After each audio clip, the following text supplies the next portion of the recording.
Support for the Channel StageONE series comes from The Music Box, a podcast from Louisville Public Media, where families can explore music together. This week's episode will teach you all about percussion instruments. Follow the show wherever podcasts are available. Hi y'all, welcome to Channel StageONE. My name is Evan Prezant, and I'm a costume designer who's worked for StageONE for several years now. Some of the plays I've designed that maybe you've seen are The True Story of the Three Little Pigs last year, and before that, American Tales and James and the Giant Peach, etc., etc., etc. So today, I'm going to show you how to make your own costume rendering. So I think we're going to talk about one of the designs from The True Story of the Three Little Pigs last year. So if you come look at my computer screen, you can see this picture from the Three Little Pigs. So this character right here was the reporter, and her name was Lillian McGill, and we're going to look at sort of some of the things that I thought about to design her costume. So the first thing we're going to do is trace a body. So I drew these bodies, and hopefully there is some way that you can download this and print it at home if you want, or you can draw your own body, or you can find a picture from a magazine and draw over it.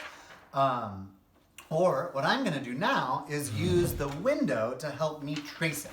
So if you print this here, and I could just draw right on top of this, but then I couldn't erase parts if I didn't like it. So I'm going to put this paper over it and see how you can see through the paper because the light's shining behind it. So you could also do this with a glass table, if you had a glass table, and put a lamp under it. Or you could do it, sometimes what I'll do is just use my computer screen and put the paper right on top of the screen and trace over it really lightly because I don't want to ruin the screen. And if you had some sort of tablet or an iPad, you could probably draw straight on top of that too. You put a paper over it, and the light from the screen will shine over, and that will help you trace. So I'm tracing, and you can do this sort of very quickly or very slowly. It's totally up to you how detailed you want it to be. I know I'm going to eventually draw shoes over her, so I won't take time tracing the toes, but you could if you wanted. And maybe we'll get some of the fingers, but fingers aren't the most important thing. And you'll notice I didn't trace all of her hair because I know in the end I'm going to want her hair to be longer than in this original drawing, because you can change anything you want. So now we're going to bring it here, and we're going to look back at the computer screen. And one of the first things as a costume designer you do is you do research and you look for inspiration. So I knew that even though all the characters in the play are pigs, the actors playing them are not pigs. So I thought, what are ways that you can make people's body look bigger and more pig-like than they are in normal life? So I found some cool pictures. This is David Bowie, who's an amazing rock star. And look at this crazy suit with these giant legs. And if you remember the Three Little Pigs, one of the lawyers ended up wearing a costume a lot like this. And then this is an image I found a long time ago, and I think it's so cool that you can sort of see her, the human's shape, but you can also see these giant legs that the costume does over her. And then this really cool thing, which looks like giant fried eggs, and there's a loaf of bread as her hat, just sort of is really inspiring to see different ways that you can play with the body, and it can be really cute and really funny, and I think that's really fun. And so then, as we think about that specific character, this is an image I saw that I was just so inspired by, and I immediately thought, oh, that's so cool. You both get her being really big, but you also see her really little ankles and her normal-sized upper body, so she looks you can tell she's a normal person, but she also has representations of the pig. And I thought that was really fun. So this picture was definitely my main inspiration for that costume. But I also looked at, a picture of a pig because I had to make her look like a pig. And then the director and I also talked about that the whole play takes place in a courtroom and it could sort of feel like a 1940s film noir. So I looked at some of these pictures to see, oh wow, look how cool she looks. She looks very serious. Which the character is a serious reporter. Maybe I can have this hat from over here. Maybe I really like the shape of this shirt. And so those are some of the inspirations that I took even before I started drawing. And now, if we look at my paper, I'm gonna start drawing. So the first thing is I wanna draw those really big pants. So this is where the person's waist is, but I want these pants to be even higher. So the waist will start up there, and it'll be extra wide. So you want to draw sort of your really big shape, but then sort of below the knees, it comes and it's real tight. And sometimes, have you ever noticed when clothes are really tight, they get a little wrinkly and bunched up? So I draw those sort of wrinkle lines there. And then it comes up into her crotch like normal pants, back down the other leg, right around the ankle, and back up. And so now the reason I traced is I don't want to see her legs behind this. So I'm going to erase all that already. And maybe in your design, you'll use more of those parts and you won't erase almost the whole thing immediately. But I think it's really important to start with the body so you know what shape you want underneath there. And maybe we'll keep one of her arms that's, in front of the pants. So we'll erase that little part of the line to show that her arm comes in front of it. So we have those pants. And then something really fun on the inspiration was there was like a ruffle all the way around the edge. So I draw that. I skip over where the arm was because we're saying the arm's in front of the pants. And I draw that all the way down. So that's one thing. And then I want to draw her top, what she wears on top. So the first thing is she has a collar, and that goes around the neck. So it comes up the neck and comes down. And then and then it has buttons that go all the way down. And it's got sort of like a tuxedo shirt. There's a section in the front that's gonna stay white and have little pleats. But then the rest of the shirt will be a different color. And maybe like the cool picture of the lady from the film noir, she has sort of square shoulders. So I draw the line up higher than her shoulders are. But I know that clothes, always have a seam right in the armpit, which is called the arm's eye. The idea being that sort of hole that would be there is like the eye of the arm. So I draw that seam, and then it sort of comes off a little more, has a little wrinkle there, and comes down. Usually things bend a little at the elbow, so there's a little wrinkle, and then it squares off. And then I can erase her little body behind that. And then it can come over there, and this one goes behind, so you don't see the rest of the arm. And then I put a hat on her, because any reporter you see has a hat, and it usually has that little card in it that says press. So the first thing we want to draw with the hat is the part, if her head is sort of here is the outline of her head. I didn't trace that part. The part of the hat that sits on her head goes up, and then it kind of triangles a little bit. So that's like the first part of the hat. And then there's the brim, which is like a circle that comes around. And I'm just drawing real fast, but you can take your time a little more, figure out how to make things even better. Maybe you want the hat to flip up a little bit and erase the first part you drew. It's totally up to you what you do. And then every hat has a hat band, so you draw the band there. I mean, not every hat, but a lot of hats.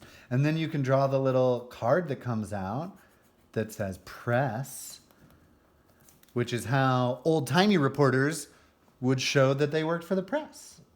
and press, like a printing press or the newspaper. I don't know if that's a word people still use. And let's see, then what's she need? She still needs shoes, right? So I think she sort of had high heels on with some little buttons, I think is what I drew last time. And so you can sort of see the back. So if it's a high heel, you would see the heel there. And then it would come down. And maybe it's a little pointy. And then it still has the little fun buttons. And then I think it's always important to draw the ground so you can see, hey, look, she's standing somewhere. She's not just floating in space. And I mean, you can do all sorts of things compositionally, which means sort of how you arrange your drawing. So maybe there's a line here, and it sort of just grounds her in space. And maybe as we start to color, we will we'll add some shadows and things. So I'm going to use some colored pencils because that's what I've got with me here in quarantine. When I did the original drawing last year, I used a sort of combo of watercolors and colored pencils and pens. So you can mix and match anything you want. Oh, you know what? I just realized we didn't do her hair. So we sort of want her hair, it starts attached to her head. And then one thing one of my favorite professors in school always taught me was you should think about hair as shapes, not lines. So draw the shape of the hair, not each individual strand. So shapes, not lines. So her hair wants to be sort of big and curly. So it's a big shape like that. And you can draw like maybe a few lines to sort of show more shape. But yeah, there, now she's got hair. So let's see.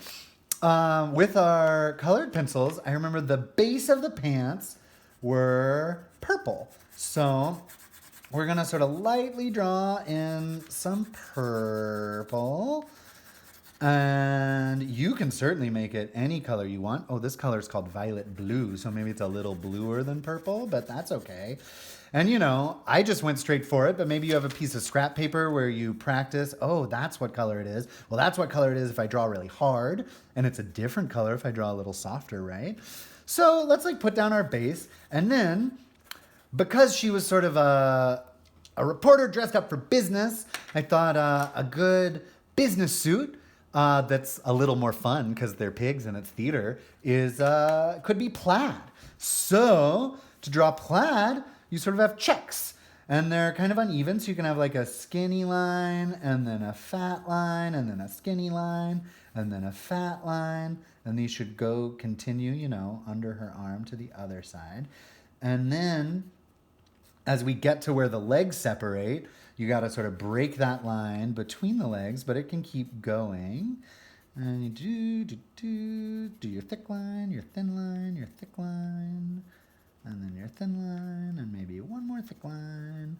And then maybe I started a little too low, so I'll do one more thick line. And then let's do the vertical lines too. So I like to kind of start, all the way from the bottom of the ankle to the top of the pants is a good place to start one line.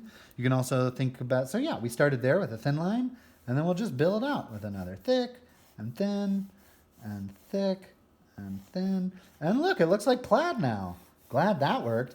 I don't work with colored pencils very often, so this is a new adventure for me too. And then plaid usually isn't just one color, so we can add in below every thin line a yellow line.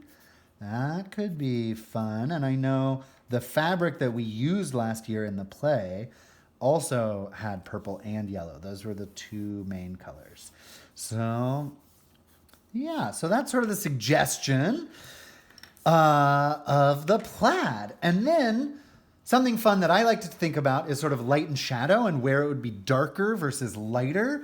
So sort of as things get further away from you, they tend to look darker. So on pants, the parts that wrap around the leg are going to be darker. So if you sort of shade that darker, it can start to make it look a little more three-dimensional. And around the outside too, it can be a little darker. Yeah. And I think last year we made I don't know. Let's make the ruffle around it. Why don't we make it orange? So we can sort of just go over that line we drew, or we could color in. There's that same professor who taught me shapes, not lines, was also really excited about the idea of this German word called Gestalt, which is an idea about, this is a little more advanced, about how your brain fills in gaps. So even if you don't draw every single thing, your brain is still going to fill it in as though it's there. Because your brain wants to make a finished picture, even if there's not a finished picture in front of you. So maybe I'll like skip a few of the little scallops, but I bet like when you look at it as a whole, you're not going to think, oh, there's a hole right there. It's just because the Gestalt will fill it in. So then what? We said the top part was going to be white in the middle, and then it was purple. Let's find the purple and not the blue purple. So yeah, here's violet. And we can color this. So again, sort of anywhere there's going to be a shadow is going to be darker, which is usually the line, just edges often, and probably not all the edges. You can think about where the light is coming from. So if the light is coming from over here, the things on the left side are going to be lighter, and the things on the right side are going to be darker. So the right side of her body is going to be darker, and that arm might be totally in shadow, and the right side of the arm. But then the left side, maybe the middle is purple, but we'll leave the edge not really colored in at all. That could be fun. So we'll leave this part lighter, and it starts to make some depth. And then you can go back over some of your lines to make them a little more defined. You can shade sort of under her chest. And then you can add some shadow around the collar. Yeah, and that's starting. Let's see. Do we have a good kind of flesh tone? Let's see what color this colored pencil is. This is a new set of colored pencils, and I don't know if I've ever used this color. Hey, that looks pretty good. Maybe so we can get sort of some color on her hands. And we can get the neck. Your neck is usually pretty shadowy because it's under your chin. And then there's maybe we could draw like some red lips. Could be fun. She's smiling, so her mouth's open a little. And maybe a little rosy cheeks. And then usually right around the eyes, because you've heard of eye sockets. Your eyes are set further into your face than the rest. So it's usually darker around the eyes. So you can draw things a little darker around the eyes. And then maybe she's got like a chiseled cheekbone. So things can be a little darker there. And again, we're sort of going with the idea that the light's coming from this side. So maybe on the right side of her nose, it gets darker, but the left side of her nose stays lighter. And then there's probably like a little skin color around her ears. And then under the hat, it's probably real dark. All right, and then let's see. She was a real purple lady, so I think we're gonna stick with the purple for the hat, or should we change it up? Let's give her a blue hat. Why not? So we can do a light blue, go ahead and color in the hat. We'll leave the band, maybe the band will be a different color to match the outfit.